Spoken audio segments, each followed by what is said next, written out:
Ionisation enthalpy का मतलब energy required to ionize an element, energy required to ionize an element, energy required to ionize N.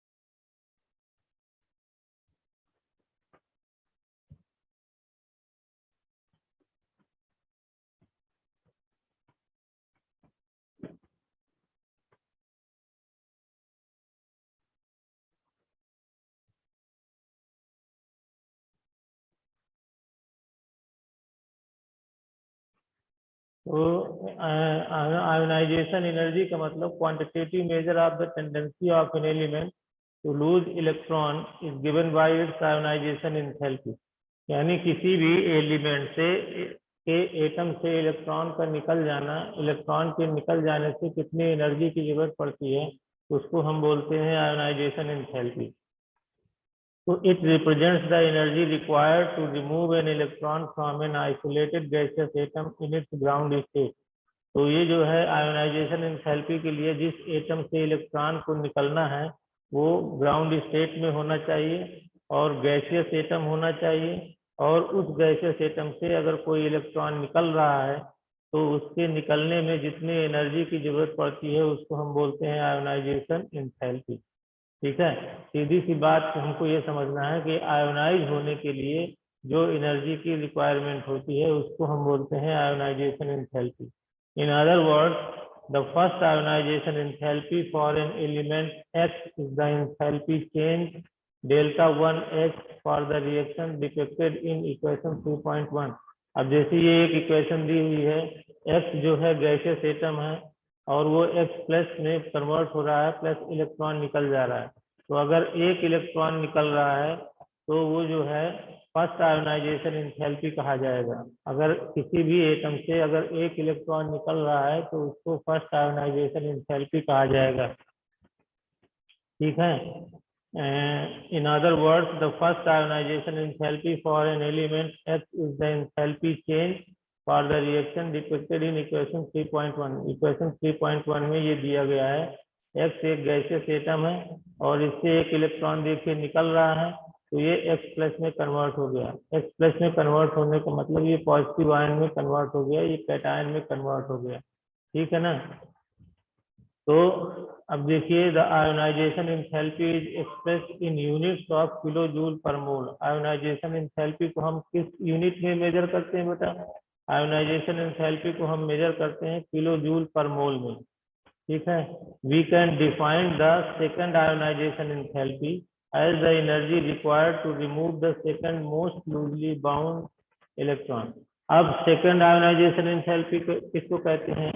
अगर किसी भी atom से एक इलेक्ट्रॉन निकल गया तो वो फर्स्ट आयोनाइजेशन एंथैल्पी है। फिर अगर किसी एलिमेंट के एटम से दूसरा इलेक्ट्रॉन निकल गया तो उसको हम सेकंड आयोनाइजेशन एंथैल्पी कहेंगे। ठीक है, तो जितने इलेक्ट्रॉन निकल जाएंगे, अगर पहला इलेक्ट्रॉन निकल रहा है तो फर्स्ट आयोनाइजेशन एंथैल्पी, अगर सेकंड इलेक्ट्रॉन निकल रहा है तो सेकंड आयोनाइजेशन एंथैल्पी, अगर थर्ड इलेक्ट्रॉन निकल रहा है तो थर्ड आयोनाइजेशन एंथैल्पी कहेंगे। ठीक है ना, यानी कि पहला इलेक्ट्रॉन निकलने में जो एनर्जी रिक्वायर्ड होगी वो first ionization enthalpy, second electron निकलने में जो एनर्जी रिक्वायर्ड होगी वो सेकंड आयोनाइजेशन एंथैल्पी, और थर्ड इलेक्ट्रॉन निकलने में जो एनर्जी रिक्वायर्ड होगी वो थर्ड आयोनाइजेशन एंथैल्पी। तो it is the energy required to carry out the reaction shown in equation 2। अब देखिए इक्वेशन 2 जो दिया हुआ है 3.2 में, तो इसमें देखिए X प्लस है, X प्लस से एक इलेक्ट्रॉन निकल गया तो X 2 प्लस में कन्वर्ट हो गया। तो X 2 प्लस में कन्वर्ट होने का मतलब जो है ये सेकंड आयोनाइजेशन एंथैल्पी है। X 2 प्लस में कन्वर्ट होने का मतलब ये सेकंड आयोनाइजेशन एंथैल्पी है। तो ठीक है, energy is always required to remove electron from an atom and hence ionization enthalpy are always positive. तो कहने का मतलब ये है कि अगर इलेक्ट्रॉन निकलेगा तो इलेक्ट्रॉन निकलने के लिए एनर्जी की जरूरत पड़ेगी। बिना एनर्जी के रिक्वायरमेंट के इलेक्ट्रॉन निकलेगा नहीं, और अगर इलेक्ट्रॉन निकलेगा और एनर्जी की आवश्यकता पड़ेगी तो उसको हम कहेंगे पॉजिटिव। ठीक है ना। Ionisation enthalpy is always positive. Ionization enthalpy हमेशा कैसा रहता है? आयोनाइजेशन एंथैल्पी पॉजिटिव रहता है। पॉजिटिव क्यों रहता है? क्योंकि इलेक्ट्रॉन अगर निकलेगा तो एनर्जी की जरूरत पड़ना ही पड़ना है। एनर्जी रिलीज नहीं होती है बल्कि एनर्जी की रिक्वायरमेंट होती है। तो एनर्जी अगर निकलती है तो वो क्या है? पॉजिटिव इलेक्ट्रॉन गेन एंथैल्पी उसको हम बोलते हैं, positive electron gain enthalpy, positive ionization enthalpy. ठीक है ना। Energy is always required to remove electron from an atom and hence ionization enthalpy are always positive. ठीक है।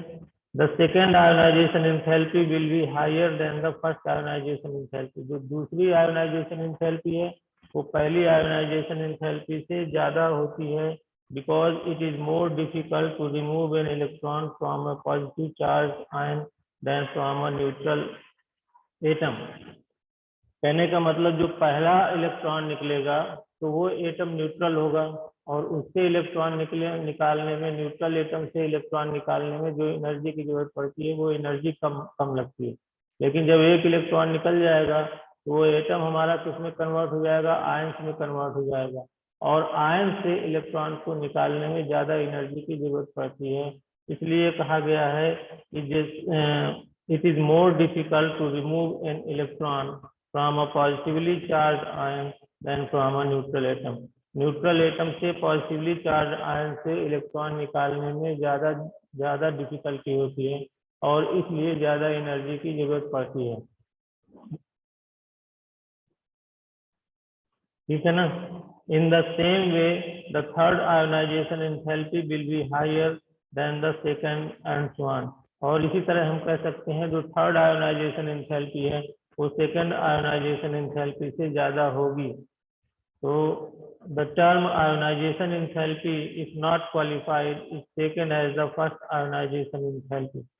अगर आयोनाइजेशन एंथैल्पी के बारे में हम बात करें तो जनरली फर्स्ट आयोनाइजेशन एंथैल्पी की हम बात करते हैं, सेकंड और थर्ड आयोनाइजेशन एंथैल्पी की बात हम नहीं करेंगे जब तक कि ये कहा नहीं जाता। तो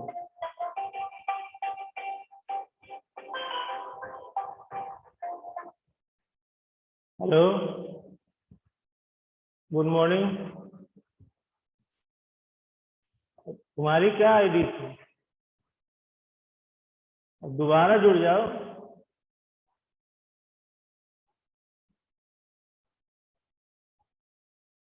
अब मैंने नहीं हटाया, वो अपने आप हट गया होगा। अब मैं कैसे ज्वाइन करूँ? यहाँ मुझसे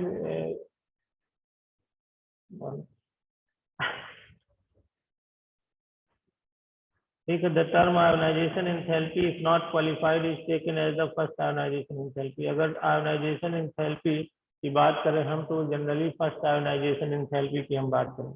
तो देखिए अब यहाँ पर हम शॉर्ट में इतनी चीजें समझ लें कि अगर कोई एटम है तो वो गैसियस एटम होना चाहिए, और उस गैसियस एटम कैसा होना चाहिए? आइसोलेटेड गैसियस एटम होना चाहिए।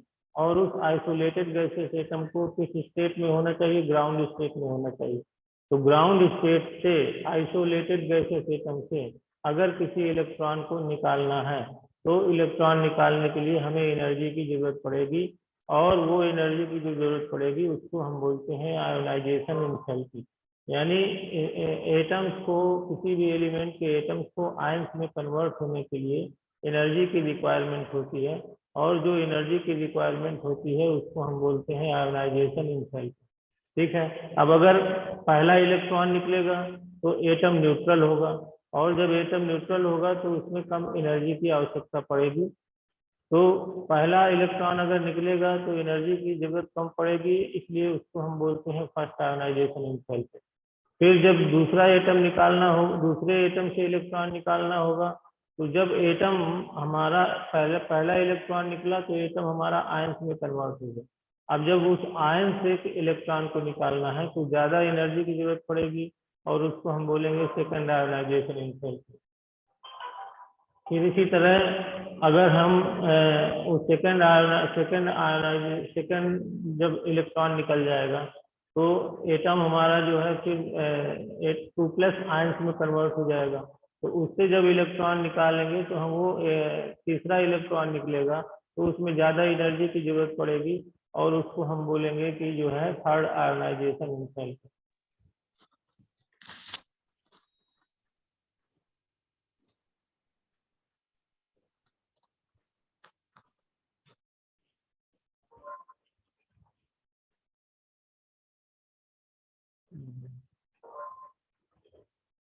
ठीक है ना।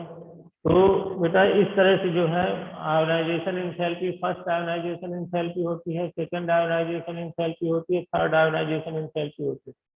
जिस इलेक्ट्रॉन को निकालने के लिए जिस इलेक्ट्रॉन को निकालने के लिए एनर्जी की जरूरत पड़ेगी उसकी वो आयोनाइजेशन एंथैल्पी कहा जाएगा। ठीक है।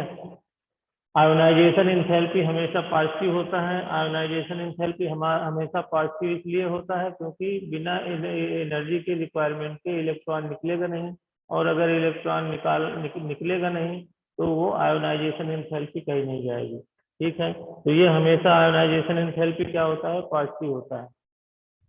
अब देखिए नेक्स्ट पैराग्राफ में दिया गया है the first ionization enthalpy of elements having atomic number up to 60 are plotted in figure 3.5। अब ये जो फिगर 3.5 इसमें प्लॉट किया गया है उसमें आप देखिए कि फर्स्ट आयोनाइजेशन एंथैल्पी को इसमें रिकॉर्ड किया गया है अप टू 6 एलिमेंट तक। The periodicity of the graph is quite striking. You will find maxima at the noble gases which have closed electron cells and very stable electronic configuration। जो हमारे Nobel gases हैं helium, नियान, argon, krypton, जेनान, radon, periodic table में अगर हम right hand side देखें तो right hand side में Nobel gases हैं और उन नोबेल गैसेज का स्टेबल इलेक्ट्रॉनिक कॉन्फ़िगरेशन है। तो उनका स्टेबल इलेक्ट्रॉनिक कॉन्फ़िगरेशन होने की वजह से वहां से इलेक्ट्रॉन निकालना संभव नहीं है, इसलिए आयोनाइजेशन एंथैल्पी वहाँ सबसे ज्यादा होती है और इसलिए वहां से इलेक्ट्रॉन हम निकाल नहीं सकते हैं।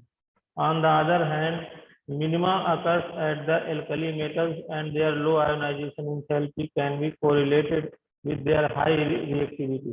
और जो इसी तरह हम अगर लेफ्ट हैंड साइड देखें पीरियोडिक टेबल में तो वहाँ एल्कली मेटल्स है और एल्कली मेटल्स जो है ज्यादा रिएक्टिव एलिमेंट्स हैं। तो इन रिएक्टिव एलिमेंट से इलेक्ट्रॉन को आसानी से निकाला जा सकता है और इसलिए यहाँ पर आयोनाइजेशन एंथैल्पी कम होती है। तो in addition you will notice 2 trends. तो हमको 2 चीजें देखने को मिलती हैं पीरियोडिक टेबल में। The first ionization enthalpy generally increases as we go across a period. जब हम पीरियड में जाते हैं, पीरियड का मतलब from left hand side to right hand side, जो हॉरिजॉन्टल कॉलम्स हैं पीरियोडिक टेबल में जो दिए हुए हैं लेफ्ट हैंड साइड से राइट हैंड साइड जाने में, तो जनरली फर्स्ट आयोनाइजेशन एंथैल्पी क्या होती है, इंक्रीज होती है। यानी कि जो है एल्कली मेटल से ट्रांजिशन मेटल से पी ब्लॉक के जो एलिमेंट्स हैं और फिर जो नोबेल गैसेज हैं, यानी लेफ्ट हैंड साइड से राइट हैंड साइड को जैसे पीरियड में हम मूव करेंगे तो वहां पर क्या है कि जनरली जो है फर्स्ट आयोनाइजेशन एंथैल्पी इंक्रीज होती है and decreases as we descend in a group. और जैसे ही किसी ग्रुप में हम नीचे जाते हैं तो आयोनाइजेशन एंथैल्पी क्या होती है, हमारी डिक्रीज होती है।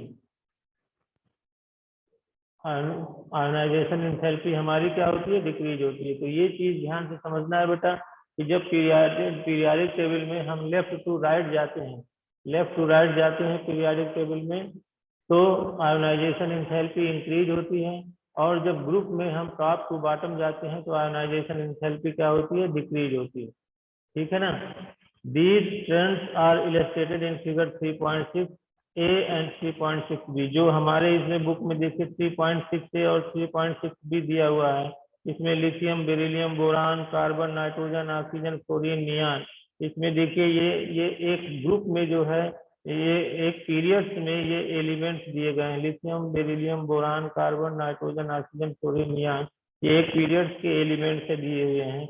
और इस देखिए पीरियड्स के एलिमेंट्स में आयोनाइजेशन एंथैल्पी क्या होती है, इंक्रीज हो रही है। लेकिन वहीं दूसरी तरफ जो है एटॉमिक नंबर, उसमें दूसरी तरफ जो एटॉमिक नंबर दिया हुआ है जेड तक एलिमेंट, वहां पर क्या है कि lithium, sodium, potassium, rubidium, caesium, यहाँ एक ही ग्रुप में जो एलिमेंट्स हैं वो दिए गए हैं। तो एक ही ग्रुप के जो एलिमेंट्स दिए गए हैं, तो वहां पर जो है एक ही ग्रुप के जो एलिमेंट्स दिए गए हैं, वहां पर उस ग्रुप में जो है एक ही ग्रुप के जो एलिमेंट्स दिए गए हैं, तो वहां पर उस ग्रुप में देखिए आयोनाइजेशन एंथैल्पी क्या होती है, डिक्रीज हो रही है। ठीक है ना। तो ये ग्राफ से हम ग्राफ से हमको ये पता चलता है कि आयोनाइजेशन एंथैल्पी कहाँ डिक्रीज हो रही है और कहाँ इंक्रीज हो रही है। ये सीधी सी बात हमको ये जानना है बेटा कि जब पीरियाडिक टेबल में हम लेफ्ट टू राइट जाते हैं और थ्रू द पीरियड्स चलते हैं, तो क्या होता है जो है आयोनाइजेशन एंथैल्पी जो है इंक्रीज होती है। और जब ग्रुप में नीचे की तरफ उतरते हैं किसी भी ग्रुप में, तो फिर तो आयोनाइजेशन एंथैल्पी डिक्रीज होती है। अब देखिए you will appreciate that the ionization enthalpy and the atomic radius are closely related property. Ionization enthalpy और एटॉमिक रेडियस एक दूसरे से रिलेटेड प्रॉपर्टी हैं। To understand these trends we have to consider two factors, the attraction of electron towards the nucleus, पहले चीज, और दूसरा the repulsion of electron from each other. अब लेफ्ट टू राइट जाने में पीरियाडिक टेबल में left to right जाने में आयोनाइजेशन एंथैल्पी इंक्रीज क्यों होती है, और ग्रुप में टॉप टू बॉटम जाने में आयोनाइजेशन एंथैल्पी डिक्रीज क्यों होती है। इसके लिए दो चीजें रिस्पॉन्सिबल हैं। पहली बात, जो attraction of electron towards the nucleus, nucleus की तरफ इलेक्ट्रॉन का अट्रैक्शन। न्यूक्लियस में क्या होता है, न्यूक्लियस में पॉजिटिव चार्ज होता है कि नहीं होता है, और इलेक्ट्रॉन में क्या होता है, नेगेटिव चार्ज होता है। तो इलेक्ट्रॉन जो है न्यूक्लियस की तरफ जो है अट्रैक्ट होता है, या आप ये कह सकते हैं कि न्यूक्लियस इलेक्ट्रॉन को अपनी ओर आकर्षित करता है, पहली बात। और दूसरी बात, the repulsion of electron from each other, और इलेक्ट्रॉनों में नेगेटिव चार्ज होता है, इसलिए ये इलेक्ट्रॉन एक दूसरे को रिपेल करते हैं। ठीक है। तो इन दो फैक्टर्स की वजह से ऐसा होता है कि पीरियाडिक टेबल में हम लेफ्ट टू राइट जाने में आयोनाइजेशन एंथैल्पी इंक्रीज होती है, और नीचे जाने में group top to bottom ionization enthalpy decrease होती है। The effective nuclear charge experienced by the valence electron in an atom will be less than the actual charge on the nucleus because of shielding or screening of the valence electron from the nucleus by intervening 4 electrons। अब देखिए जब हम periods में जो है ionisation enthalpy देखते हैं, तो आयोनाइजेशन एंथैल्पी देखिए पीरियड्स में अगर हम चलते हैं एक ही पीरियड्स में, तो इलेक्ट्रॉन जो है इलेक्ट्रॉन तो बढ़ते हैं लेकिन सेल नहीं बढ़ती हैं। और जब सेल नहीं बढ़ने की वजह से सेल नहीं बढ़ती हैं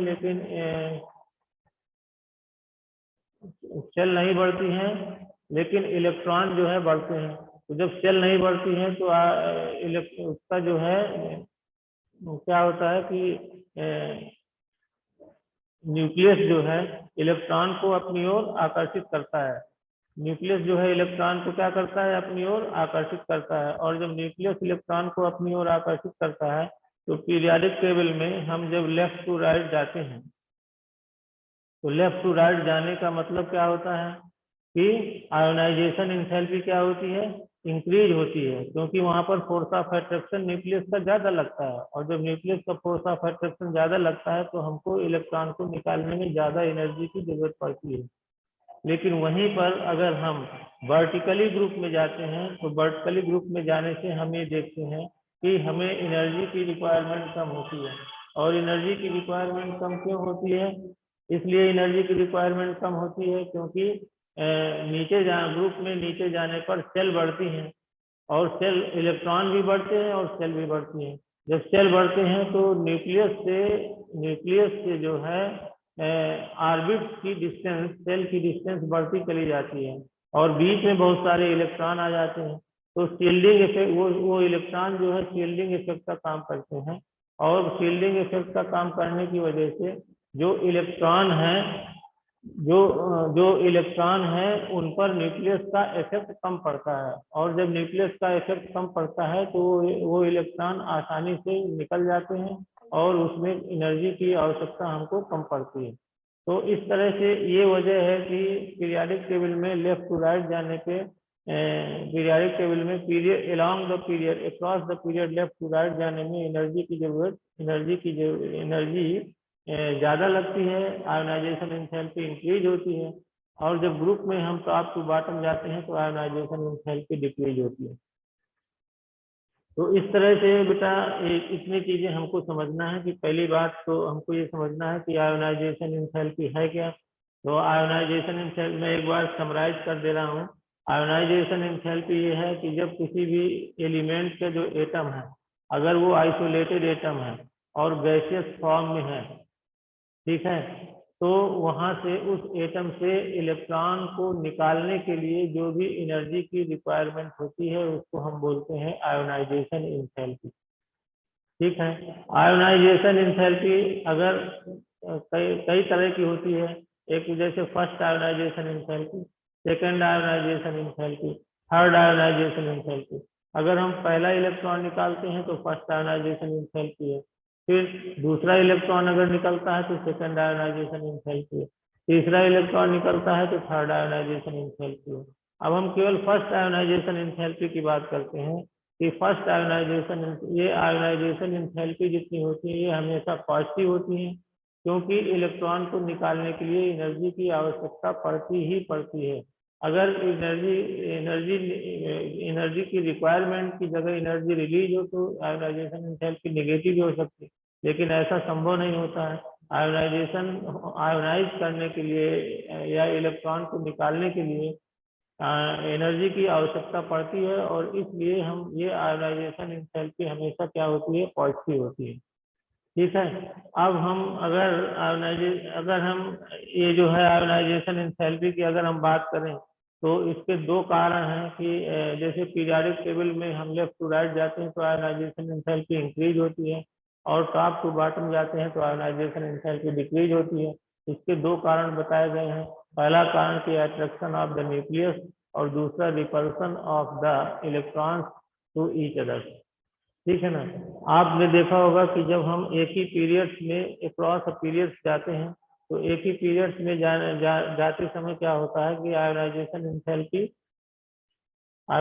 एंथैल्पी इंक्रीज होती है, यानी ज्यादा एनर्जी की आवश्यकता पड़ती है। वो इसलिए होता है क्योंकि सेल नहीं बढ़ती है, और सेल न बढ़ने से इलेक्ट्रॉन तो बढ़ते हैं लेकिन न्यूक्लियर चार्ज भी बढ़ता है, और जब न्यूक्लियर चार्ज बढ़ता है तो जो इलेक्ट्रॉन है वो उसमें इफेक्टिव न्यूक्लियर चार्ज रहता है, और वो न्यूक्लियस अपनी तरफ इलेक्ट्रॉन को कस के बांधे रहता है, और इस वजह से जो इलेक्ट्रॉन है वो जा नहीं पाता है, और इस तरह ज्यादा एनर्जी की जरूरत पड़ती है।